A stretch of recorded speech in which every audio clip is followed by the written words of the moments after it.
We're on. Okay, we are on. Okay, I'm introducing us first. This is Mr. Alvin Meinhold to my right, your left, I guess. And I am Barry Elliott, or Robert Barry Elliott. And we're going to be discussing the general topic of education and or schools, which are two totally separate things. Are we in agreement on that? Well, we don't quite agree on that. I mean, you get an education anywhere. Once you crawl off mommy's lap and start crawling around the floor, you're getting an education. Okay. But what I'm saying about the schools, and we can't get you and I can't seem to agree on this, is they're getting an education, all right, but in most cases, a very bad education by, anything I would define as an education. Okay, we're going to get into the first question here that I have, and again, I apologize for the length of my question, but I think it's self-explanatory. And this will address what we were just starting to talk about, which is the definition of education. So let me just read this quickly. I think, the first one. It's somewhat presumptuous to try to formulate a comprehensive definition for all the many individualized things that comprise education, which I like to say is ineffable and must be defined by the person seeking it. But I'd like you to speak briefly about the particular definition quoted from the novel you've often recited from by the wealthy dowager donating money for the school. Yes. Lucifer with the Book is the name of the novel. Right, 4 or 5 generations ago. Yeah. How did she 46. define education? Can you give us? Well, she didn't define it. She just said in the beginning of the book, she had some money to establish some kind of school. Right. And she said, education, boy, is not something to prepare you for life. That is a vulgar American error. It is something to take you out of life. Don't you want to have some small kingdom of your own that no one can take away from you? Now that's going to strike most people who hear this as fanciful. It strikes me as a great statement. That's exactly, at least in part, what a good education is about. A small kingdom of your own that no one can take away from you. And in my own mind, that comes from a lot of reading. And some people can be excellent autodidacts. They don't have to go to school to learn this stuff. There are many historical figures we could mention that this. Abraham Lincoln had maybe about 20 days of what we would call formal schooling. Right. So that doesn't have to be done. But what is implied, at least for me, in that what the woman said, is the value of what we call the liberal arts. That's the kind of education that will take you. It give you some small kingdom of your own. Right. I'm not denigrating the study of math, what they now call STEM. Right. But apparently that's the only thing they're interested in anymore. Yeah. Is STEM, what they call STEM. I don't know if we'll get around to that. What does that stand for? I'm trying to remember. Do you remember what it stands for? Science, technology, engineering, and math. Okay. Look, we have schools here in town that used to have drama clubs and everything. Yeah. They've closed the drama departments down. Right. You're not going to get anything out of the public schools. Okay. Nothing in my mind that's worthwhile. Okay. Anyway, I went a little astray already. No. Well, that's what we're here hardly for. begun. We're here to go astray. I'm good for going astray. I'm good for that. All right. Okay. Look into the camera. Okay. Well, again, that is one definition for education, and again, I agree totally. It's a wonderful definition. A lot of people. It's not so much a definition, is it? Well, no. I mean, it's what education is not. Yeah. Well, and Americans think of education, by and large, as preparing you for life. Right. That's the point she was trying to make. I read the book, and it's been so long. It was published in 1946, I think. Yeah. You're going to be asking me to pull up things that I can't remember the name of a book I read last week. For God's sakes. Old age, blame it on old age. Yeah. Well, again, I say education is ineffable, and of course, I kind of have my own take on the fact. I understand what you're saying there. And I say education doesn't really happen in the schools. It can happen in schools, and it does accidentally or in spite of what they're trying to do. But what they're even trying to do is not what we consider education, and that's true. Yeah. And we've disagreed on this before. Everything is an education. Well, it's just that some of it is very, very bad. Well, I want and some of it can be good, you know. I want to look at education as something that contributes to growth. Don't use it's a little dangerous to use the two terms interchangeably. Schooling, education. Oh, no, education. Absolutely. We're not going to do that, I'm sure. Absolutely, no. Unless we allude to what I call bad education. Right. But again, you know, there is certainly, and again, we should get to this right away. We are not in any way anti-teacher. We don't, at least I, speaking for myself, and I'm sure you agree with me. And Alan, by the way, here is an ex-high school, junior high history teacher. Yeah.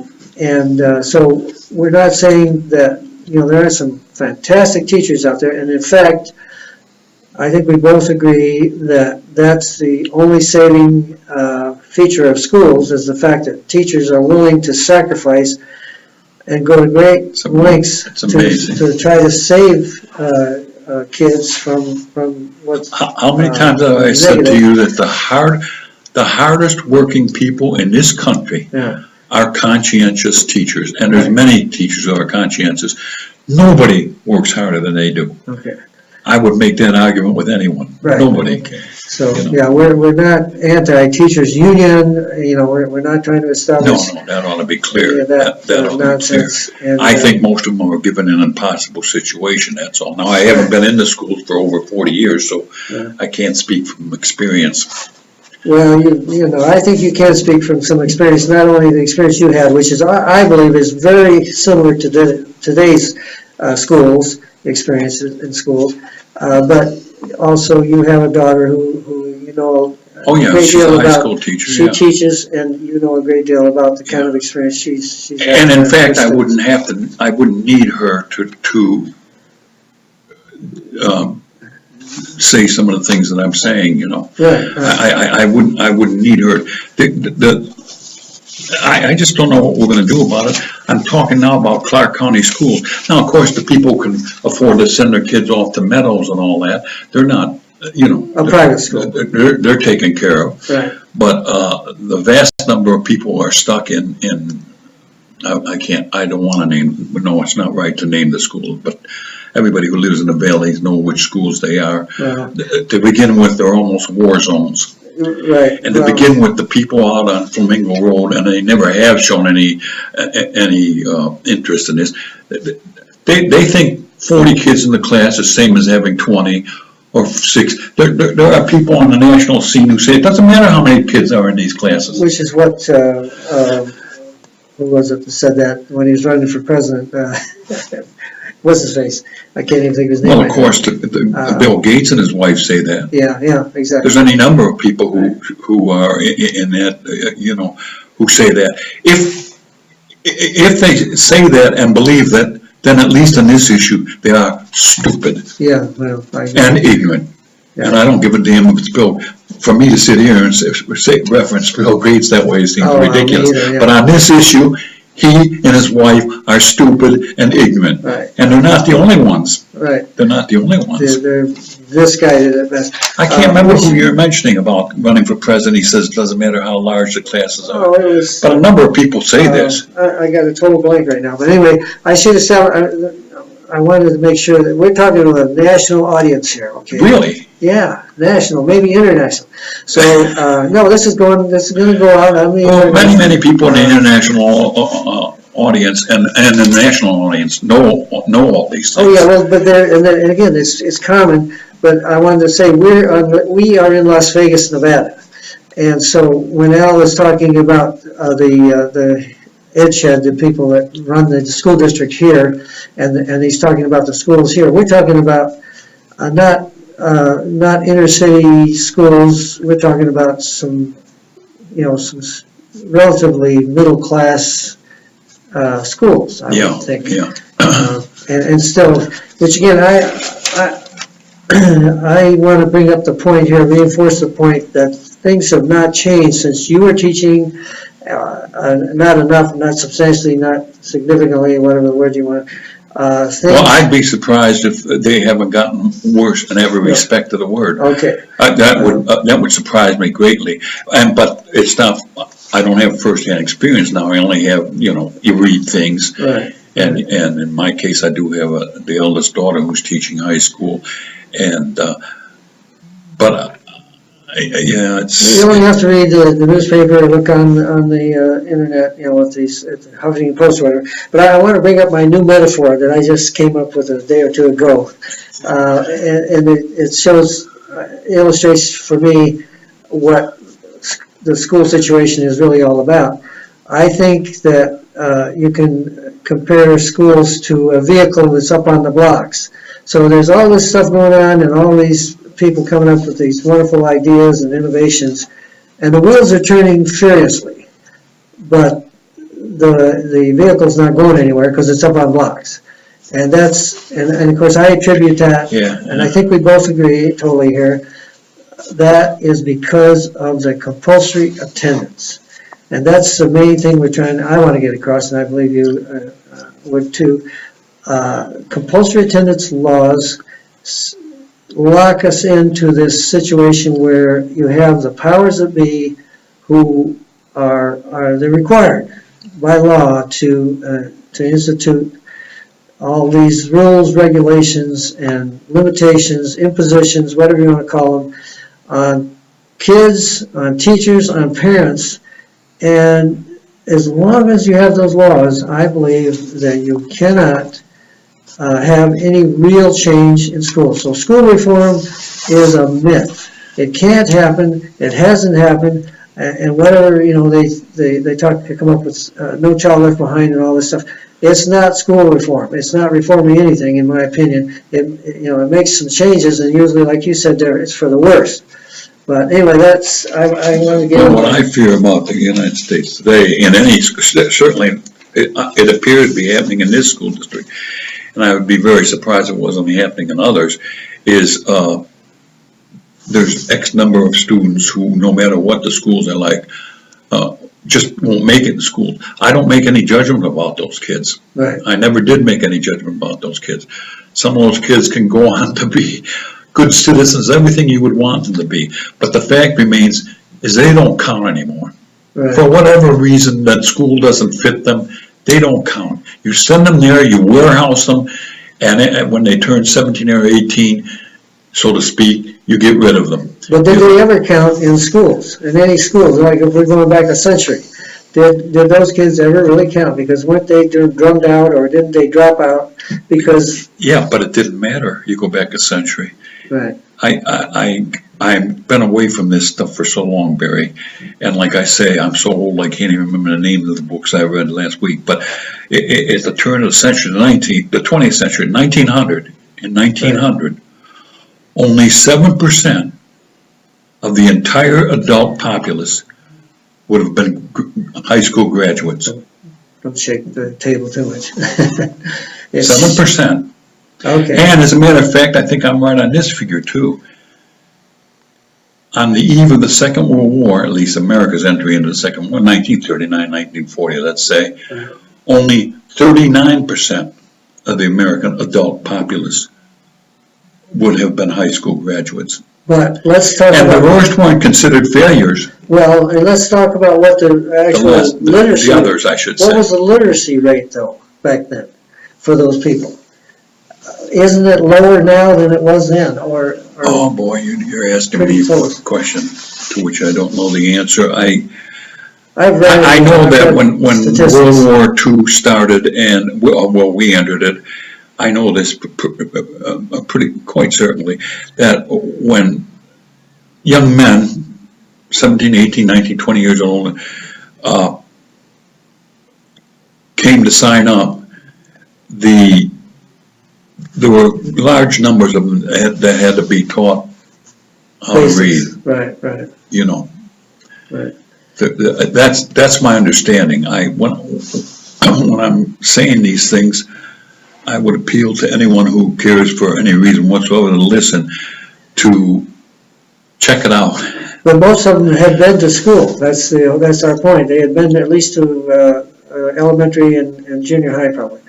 Well, that's a good It keeps point. moving. I don't know if it's going to be. That's a good point. But again, you were talking about Lincoln, and I think there's a statistic I recall, and I don't remember dates and I don't remember exact numbers, but the rate of literacy, I believe back, more than a century ago, century and a half, I think was actually higher than it is now. I could be wrong, but I believe Well, it that's depends on how you define literacy. I wouldn't know, but there was high literacy in the colonial days and in the immediate post-colonial days. In the early day of the Republic, there was a high degree of literacy. Right, and people actually 80% liked at least, I think. Yeah, people enjoyed reading. It was, it was a luxury for a lot of people, I'm sure, but at least they wanted to read. They liked it.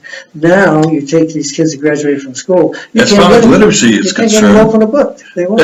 Yeah, well, this is a country that values books. I rather doubt it. Right. I mean, you've got TV, you've got the internet, you got reality shows. Who values books? Right. I bet you could go down the street that I live in and go in every house.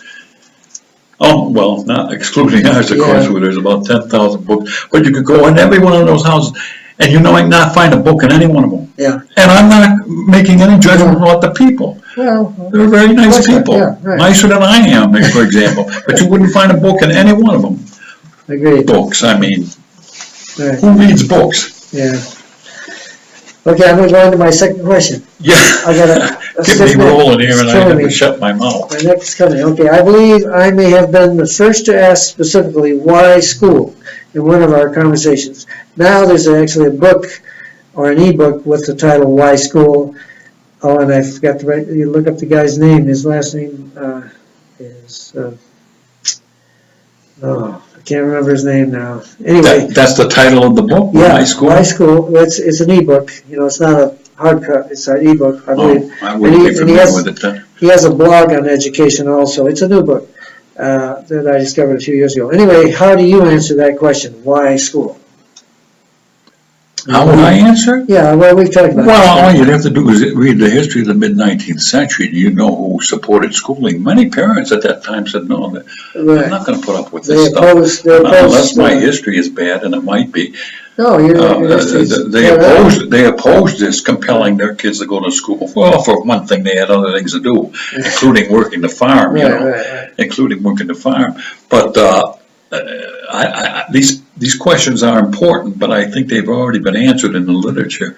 If anybody wants to consult the books, Yeah, you got to go to books. Well, I suppose it's on net now, and whatever else. Yeah, it is. I found references to the whole history. Yeah, And again, yeah. you're right. You're Yeah, exactly yeah. right.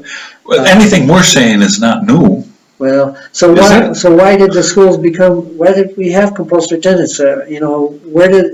Where did all this? If it was not a popular idea among the people, and of course, again, I'm going to answer my own question unless you want to answer for me. You had, I think Kellogg was one of the ones that pushed it.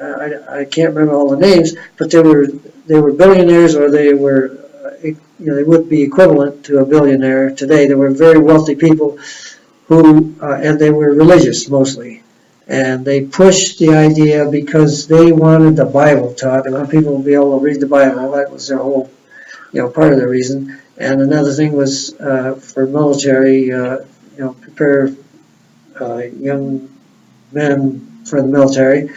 But it wasn't about what we would consider education, what I think most people would think of when they talk about education. School, compulsory attendance for schooling was not ever designed to actually make people more literate, more educated. They just wanted them to learn to show up for work, to obey orders. Put their margins in the right place, Yeah. as you heard me say over and over again. Exactly. They had to learn how to put their margins in the right place. And it was all about And then- discipline, right? Well, yeah, we Morality. adopted early in the mid-century, maybe. In that, I'm hazy now. I have to excuse myself, and it's not fair to claim old age, but when anybody gets there to old age, they're going to find out what happens up here. It's amazing. Well, you did No, pretty but well. that was the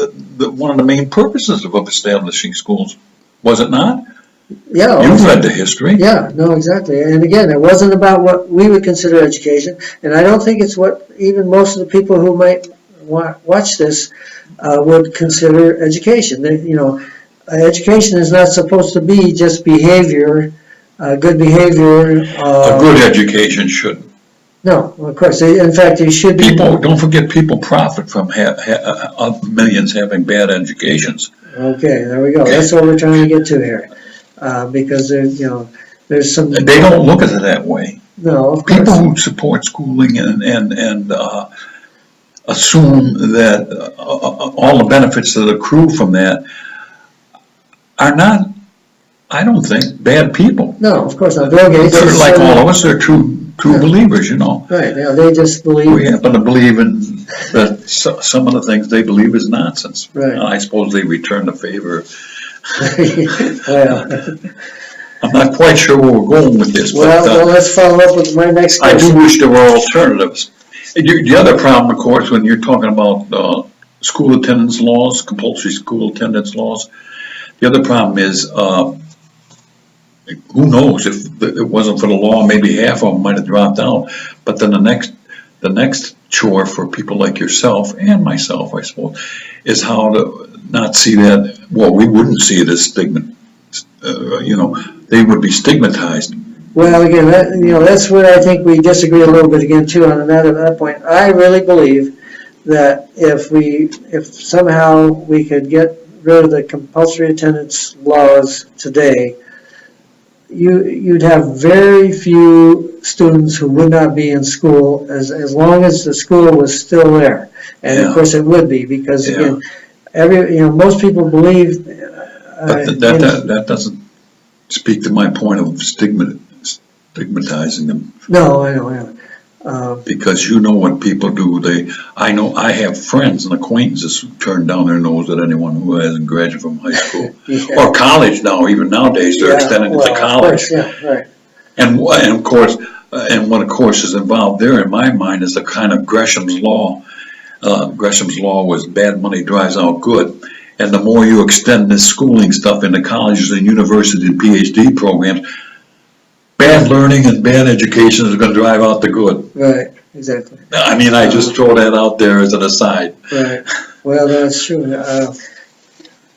Most people would probably disagree with that. I mean, there are so many. I only know from hearing things and reading things and seeing some things on TV. There are so many people in college today who they have no business being there. There's no reason, in the sense that there's no reason for them to be there. Right. Well, of course, the colleges. Well, the one reason is people turn down their nose at people who haven't graduated from high school. Right. Well, again, anymore the job market is such that you need that diploma, which again is just a Well, that's just because we say that. Right. And because employers apparently don't want to take the time to really have someone sit down in front of them and see just who the hell is this person and what does he or she knows. Right. What do they know? And that employer. Now, of course, not every job would call for that, but I mean, employee. You're quite right. That's what my friend's Bill's argument is. You got to have the slip of paper. Right. You have to have the paper. But what that proves is that you will sit and listen and put up with whatever they dish out for 12 long years, or how many of your years, for 16 years. And it also indicates that you're willing to be miseducated. Yeah, right. That's my radical view. You filled up with the trivia and the great figures throughout history have said this. Read what Einstein says about schooling. And then how many of these people who are so prominent in our histories and current times, they didn't attend school. Right. They had no use for school, and they said so. Yeah, exactly. Well, again, but you can kids today don't have a choice. Yeah, you can survey people who run businesses and whatnot, and even now there are a lot of people who dropped out of school who are making more money. And I have a very good example in my family. He's a father with 5 kids and has a beautiful home and worth a million. Yeah, well, they're lucky. Most kids who drop out of school are gonna be, Well, I overuse the word stigmatized. right. They're going to be, at least I think they are. I don't know, I'm not out there in the real world now. I avoid the real world to the extent that I can, you know. No, well, again, that's, for the most part, though, a lot of dropouts do very well. And there's a lot who don't, and of course, again, that's because of the stigma. That's one of the nice things about America with respect to, you're never too late to give it a shot. Yeah, right. You know, they did away with the 11 plus exam in England, finally. But in France and England, if you don't make it in those early grades, you used to be, I don't know if it's still this way, you were shut out. Oh, yeah. You were finished. Right. And not only in not going any further in school if you thought it might benefit you, but, you know, you were relegated to the peasant class. Right. I don't know how it is now. They did away, like I say, I repeat myself, they did away with the 11 plus exam in England Right. decades ago, I guess. All right, I'm going to go on to the next question. All right. What do you say to those who insist that children have to take their bad tasting medicine in order to learn? Bad tasting medicine is in quotes. Or they have to learn discipline and respect, or that life in the real world is tedious, difficult, and often unpleasant, so schools should reflect that reality and prepare students for work and to endure hardship, conflict, and cutthroat competition. Does that make sense to you? In other words, Well, you know, a lot of...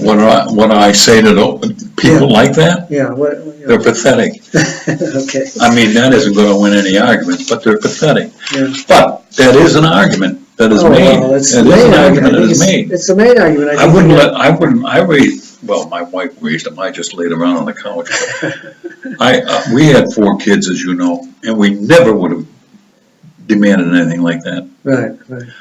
I will show anyone who wants to sit down and talk to a woman who, when she was a sophomore in high school, said this, maybe not these exact words, but she did. She walked away. She said, "This is nonsense. This is garbage." Right. I challenge anyone graduating from UNLV this year to go up against her and see if they've outread her or anything else. Exactly. I challenged them. Right. You simply don't need it, Exactly. except the fact that it's demanded of you. Well, again, yeah. And of course,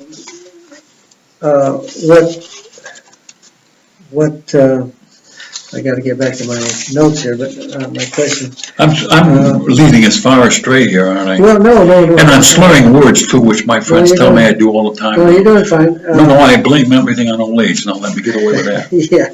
Well, anyway, the whole thing about discipline, and and again, I've gone on blogs, and of course, I always go back to Diane Radovich, which is my next question about her, but. She has a lot of teachers who go on her site, and again, I have nothing against them, but the argument is always they've got to go and learn the basics. They've got to go and learn how to behave and. Well, that's 2 different things. Yeah, and you can learn the basics, I would suspect, without behaving.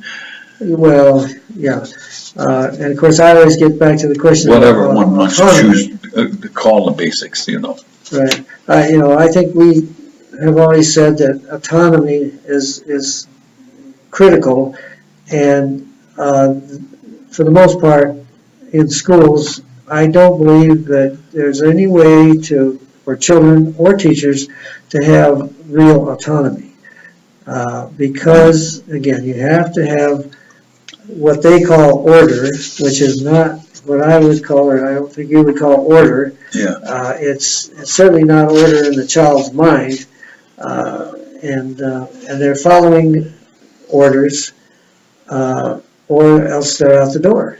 And yeah, well, and it's compulsory. Right. And under those circumstances, they have to follow orders.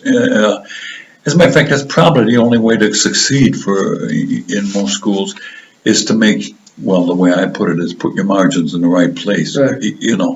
And compulsion, let me quote Plato. Okay. The elements of instruction Oh, you can read it. should be presented to the mind in childhood, but not with any compulsion. Repeat that, not with any compulsion. Knowledge which is freeman should be a freeman too in the acquisition of knowledge.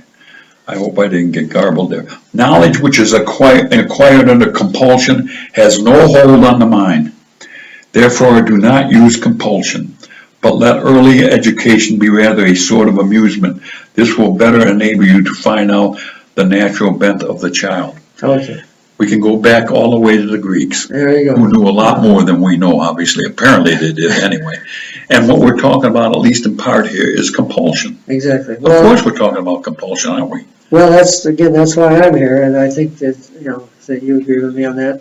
Yeah, millions of people know this, but they don't know what to do. Right, exactly. And they fear, well, there's a homeschooling movement, and I've always been sympathetic to homeschooling, but let us not kid ourselves about what many people are homeschooling for. They only have one book of any use whatsoever. We know what it is. Yeah. If you want to call, that's definitely homeschooling. It would be the last thing I would call a good education. Right, exactly. But there is the homeschooling movement, which I understand has grown in numbers. Well, yeah, it has, but there's also, there's a lot of alternative education or alternative school advocates who are getting away from that whole religious or morality. Well, there's secularists and everyone who are homeschooling. Oh, yeah. But again, just to make that distinction, that it's not quite as bad as it was when we first had homeschooling. I think now you have the unschoolers and the deschoolers, and well, deschooling is another interesting story altogether. Ivan Evich, you remember him from 40 years ago. Right. That was the title of his book, I think. Yeah, Deschooling Society. Right. Great book. Very interesting if anybody's interested in reading books. Right. But no, that's true. I don't know what to say about that. I wouldn't be able to homeschool my children in, for example, science or in any math that went beyond 2 + 2 is 4.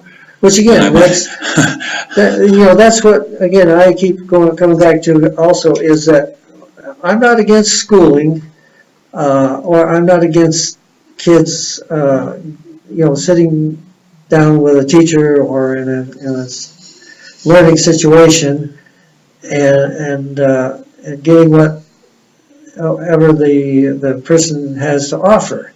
It's the whole idea that you mandate that everybody, all kids have to be there, there's certain exceptions, which homeschooling is one of the exceptions. But for the most part, it covers most of everyone, because again, most parents have to work, so you're not going to have everybody suddenly homeschooling. And but in addition to that, there's the problem of what does this mean? He's reading at a first grade level. She's reading at a 6th grade level. He's reading at a 4th grade level. What does that nonsense mean? What does it mean to be a 3rd grader as opposed to a 5th grader? Johnny Jones might be ready for a PhD program in the university, for all I know. That's another thing you have to overcome with this idea of schooling and establishing these schools.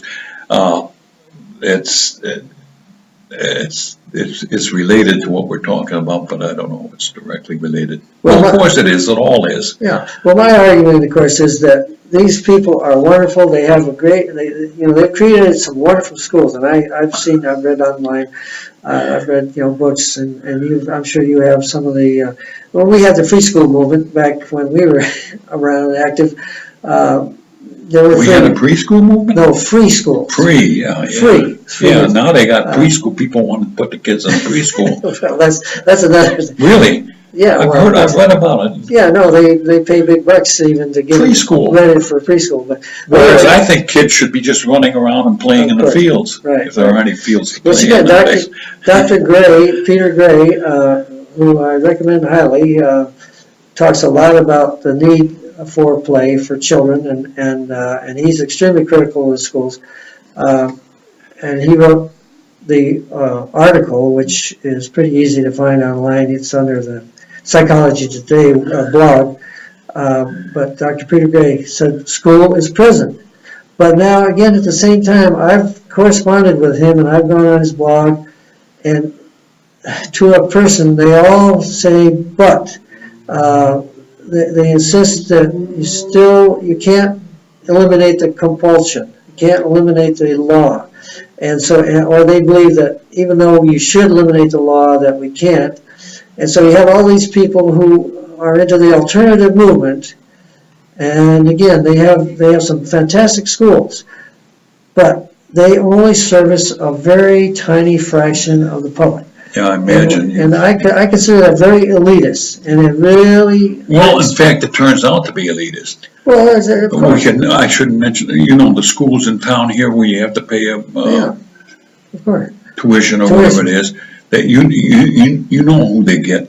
They don't get the kid that's being beleaguered over at X high school. Well, there's been an effort to include, some minority or poverty students. Well, in most cases, they're going to literally have to pick them up from their house and drive them there. Well, they do. These kids are really destitute in many ways. They do, but the fact that's good. That's a good movement. I'll tell you another good movement. What little I know about it, and I know very little about these things. I'm not like you. I haven't paid attention to this stuff for decades. Well, but when I heard about magnet schools, I thought those were excellent ideas. Yeah. Those were excellent step in the right direction. Right. You go to school for, let's just use the figure, 6 hours a day, and you love drama. 5 of those hours are all involved with that, and whatever it takes to do it. Right. The other hour, I guess, most of this stuff that they want you to learn in what they call math or English or anything can be done in about 15 minutes anyway. Right. But what I heard of the magnet schools, I said, geez, that's a step in the right direction, is it not? Well, again, you know more about this stuff than I do. Yeah, but my problem is, and of course, again, I think we agree that we make those steps, but it's like the vehicle that's up on blocks. You make those steps, and so some kids are going to benefit. But how about the millions? You can hope for. How about the millions who are still stuck going nowhere? Well, what are you going to do about that? Well, that's why we're here. We're trying to convince everybody that compulsory attendance has got to go. And I believe you would still have just as many kids in school, but school would not be the prison that it is, or okay. I know. Yeah, that's a good point of view. I hope you're right in both cases, but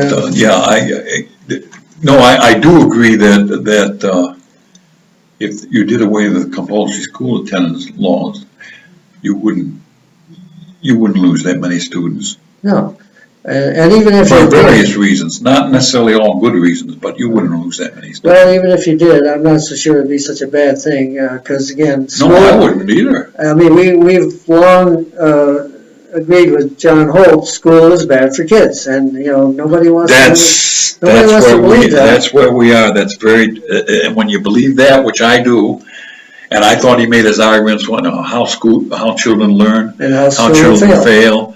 What to Do on Monday was another one that he wrote. Read those books, people. Read those books, and you'll find out how destructive schooling can be for many, and he's not the majority of the kids. Right, and he's not the least bit out of date. All this stuff with whether you call it No Child Left Behind or Race to the Top or whatever. There's a new one now. I forget. I heard it today on the radio. President Obama's got this new thing where they're de-emphasizing the testing. No, I know what it is. ESAS or something like that. And I forgot what the. But school is bad for kids, and it's not going to change as long as. And again, there's the only thing that's. Well, things like that, and No Child Left Behind, and all that, they make the situation worse. Yeah, exactly. But the reason that it's that way, in my opinion, is. It always boils down to compulsory attendance. If you didn't have the law, you wouldn't have all the pressure. You wouldn't have the. I know that's your hope, and it might very well be right. Yeah, you have the status quo because of special interests, or what's the word I'm looking for? People who are protecting, their job, and you have to have with the law there, the state has to oversee. So now you got to have You gotta have somebody watching and checking, and you gotta have the testing. Oh, it's a big vested interest. Yeah, Is that what you're saying? Well, no, I am saying that. It's a huge vested I agree with interest. that, Are but you kidding me? I'm saying that it has to be that way because if it's under the law, the state has to say, okay, we're doing this, that, and the other thing to verify or to document that they're complying with the law. So now you have basically your kids are filling seats to get the state money, the federal money, for one thing, and then all of this stuff all these superficial stuff, like the curriculum being designed and controlled by quote-unquote experts, all that has to be there because of the state having the duty to implement the law. All right, I got one more very lengthy question. I'm going to go ahead and read that, all right? And then that'll finish us for today. We've already gone quite a long time here. I haven't even touched the surface. No, I know. Well, that's And why whatever we said, people who are interested in these things already know. I don't know. I don't think so. But anyway, we're going to do this again. All right. What I found Diane Ravitch saying on her blog over and over, and also in her first book, which is the only book of hers I read, is that traditional schooling 60 or 70 years ago was making us great. And students back then were able to learn what they needed to know if they wanted, and if they were willing to do the work, quote unquote. She and her followers, Diane Ravitch, complained bitterly that all was well until a series of progressives came in and started experimenting with all kinds of elaborate psychological and pedagogical theories. They were outsiders with agendas in response to racial discrimination or social problems, trying to engineer big fixes through reforms, quote unquote again, reforms in education. The feds stepped in with heavy-handed tactics and imposed conditions and impositions, such as Common Core curriculum and nonstop standardized testing. And then the privatizers... That's true right there. Yeah, and then the privatizers finally butted in with the money and influence of billionaires and millionaires, turning the whole enterprise into a crass profit-making machine. Now, was the original concept of schooling the correct approach before all the soft-headed theorists and reformers and interlopers became critics and tried to apply their impractical pie-in-the-sky notions? And again, I don't know if you agree or not, but Diane Ravitch, in her book, was saying this, that schools are okay, the idea, the concept is great, it's just that you had all these outside influences, people coming in trying to tell us how to do our business. And so get out of, leave the teachers alone, let them do what they're supposed to do. And I say baloney. Again, not to degrade teachers or demean what they do, but they in schools that are mandatory, it's about indoctrination. They have to make those kids believe that the school is good for them, that behavior, good behavior, quote unquote, following orders is what they need to do, and learning this curriculum, which again we've seen over and over is not real knowledge, and a lot of times there's not even any real truth to what they're being taught, in my opinion. But regardless, it's basic memory work, and they're not answering their own questions. Somebody is designing the question and then answering it for the student, and that's asked backwards. I'm sorry. Anyway, what do you have to say about Diane Ravitch? I don't pay as much attention to as you do, but I don't pay much attention to these things as I used to. So I'm not on solid ground commenting about her. I know what she's arguing.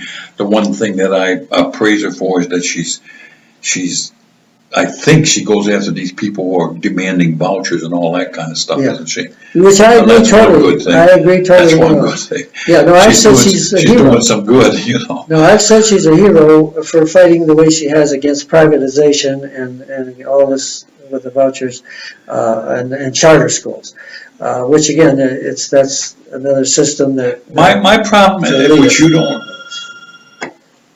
No, go ahead. my problem, which you don't seem to I share, forgot to is shut off my phone. I don't even know where it is. Go ahead. you people and your phones. Go I ahead. outlaw them. I know. Oh, here it is. You're not the only one. Just go ahead. Turn it off. I can't. And once I. You can't turn it off? Well, now I can. I had to That's wait. the modern world. I had to wait until. Go ahead. Where was I? I don't know. I We never know were where talking I about am Diane anymore. Ravitch. Diane Ravitch, yeah. She's doing some good in my mind, what little I know, what little I pay attention in resisting these. I think even the core curriculum people, isn't she? Oh, yeah. No, Yeah. she's fighting that tooth and nail. And I Yeah, agree. isn't that interesting that people with our political views are opposed to the core curriculum, and you know who else is too? The Tea Partiers, the people with views entirely different than ours. Right. Part of the problem, which you don't seem to accept, is we don't have. There's 320 million Americans, 180 million adults. Let's just say, for the sake of my. There may be 180 million ideas about what a good education is. Right. And I don't think we should turn it over to any, establishment, which is what the public schools are. Right. We shouldn't turn it over to them. My worry, of course, is, as I come back to it all the time, is stigmatize these people who say, hey, you take your school and you know where to put it. Right. You know, you're not going to avoid that. You're simply not going to avoid that. Right. Well. Or maybe you can combat it in some way, I'm not sure. Well, again, my. Now, obviously, an employer has to have some idea what his prospective employee is going to be like, and things aren't done like that anymore, where you sit down across the table with them and talk to them and try to learn something. They're not done that way, are they? No, but again, they're that's done by a battery of tests and all sorts of gimmicks on, like you just handled. That's how they're done. But this is where we come back to the definition of education. Schooling is, it may be, and again, I don't think we're ever going to get rid of schools, and I don't think we should, because schools serve a real purpose, or a lot of real purposes, and basically that is they train and they what's the word I'm looking for? They indoctrinate, of course, which is not always a bad thing. Any school's there for indoctrination. Yeah, it's not always a bad thing. Indoctrination, is something that happens to get. Well, indoctrination and only indoctrination is not a good education. Oh, no, of course not. That's why these people homeschool for one reason, mainly because there's only one book worth reading. Right. That's indoctrination, and it's you can't get any more indoctrination. But by definition, if it's mandatory, if it's compulsory, then it's indoctrination. That's my opinion, and I believe. I see the point. That argument could be made. Right. I'm not sure that I disagree with that. I mean, the schools babysit and they prepare kids for work in a lot of cases, and there's nothing wrong with that. I think it's great.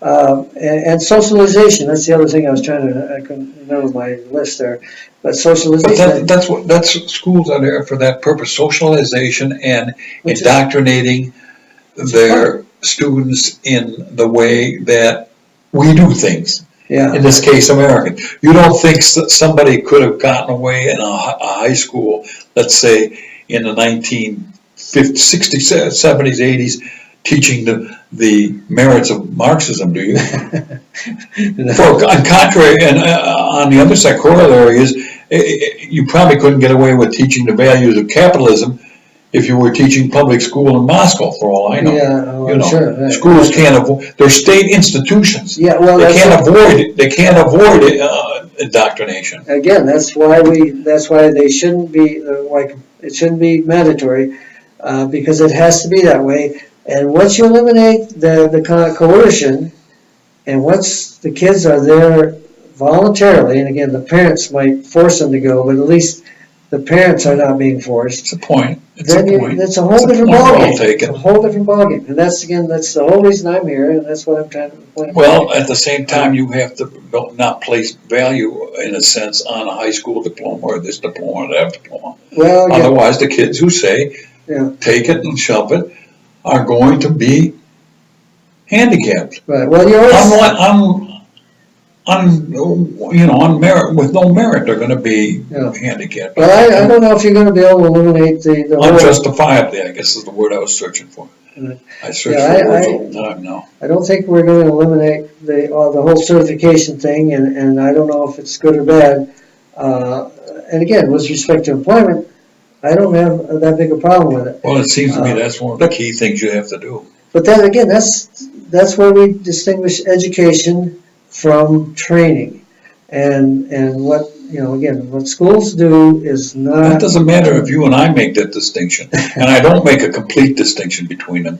They can overlap, obviously, Yeah, training and what of I would course. consider a good of education. course, But it's all part of life, but again, it's not real life if it's, in fact, the schools are real life. I don't think so. Again, that's another Have you fine looked at point. the United States of America in 2015? Yeah. Are you We're kidding gonna- me? We're gonna have to end this now. How many schools encourage kids to read books? By encourage, I mean they want them to read Yeah. books, of course. Yeah. But well, how many? they turn them off. Put it, yeah, exactly. They totally turn And them put off. it now, of course, I happen to be a devotee of books, and I may be wrong-headed now and then. You don't need them anymore. Maybe Well, if they were really reading, you get all your information from Yeah. Fox and but no, if they were, and what was I going to say? Email or whatever? I don't know. yeah, well, a lot of them do go online and they read, but it's a whole different thing, and it's not about the same kind of experience that we call education. It's more about getting information. Well, see, we always come to a disagreement. There again, Anything's an education. All right. Well, anyway, knowledge and information are Knowledge is are part two of an different- education. two different things. And of course, knowledge, in my estimation, we're going to have to stop here, but knowledge is embodied, and it only exists in the human brain, in my opinion. So whatever is out there, and we're in the library right now, actually, Yeah. and what's out there on those shelves, all those books, and whatever else you have, whether you got your CDs or whether you're looking online, or that's all information. And some of it's good information, some of it's bad information. Right. You got to decide. You got to make the distinction. But You got to make but that is not knowledge. What is knowledge is what you make of what you take in, and how you process it. And again, there's knowledge that's truthful or accurate or whatever can be verified, and there's some that can't. The people that are watching Fox News and You mean the fact that I know this table is hard to feel is not knowledge? Everything is knowledge. That's knowledge. The next thing that you need after knowledge is understanding. And if your knowledge doesn't lead to some kind of understanding, Yeah. your knowledge isn't worth anything in my view. Right. Well, It's got to lead to some I kind of agree with that. understanding. But we have to stop now.